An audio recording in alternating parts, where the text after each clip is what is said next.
Les toutes fleurs en Provence, c'est la belle histoire de notre activité pastorale, du littoral dans le maquis, aux garrigues de l'intérieur jusqu'au plateau de Haute-Provence en passant par différents types de forêts. On a cette chance, et d'ailleurs les consommateurs aussi, d'avoir des paysages très variés avec des fleurs très différentes. On est donc assuré de faire des miels qui auront une typicité qui sera le reflet d'un milieu floral très particulier.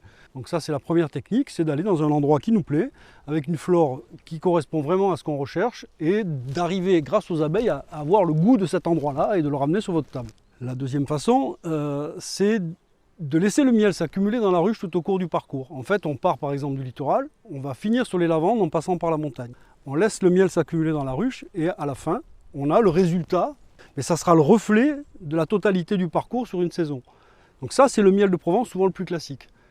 Puis la troisième méthode, qui n'est pas interdite, qu'utilisent beaucoup moins les apiculteurs, plus les conditionneurs, c'est de prendre des miels de qualité, tous issus des milieux provençaux, et de faire un assemblage. Voilà, de dire, ben là je mets un petit peu de miel de forêt de telle partie de la Provence avec par exemple un garrigue qu'on va trouver un petit peu fade ou un petit peu clair, donc on va faire un assemblage. Ça c'est pas interdit mais ça existe aussi. Rien que la variété, la palette des goûts, des arômes, des couleurs, des miels qui cristallisent vite ou pas, fera que si on fouille là-dedans on va sûrement trouver des petites merveilles.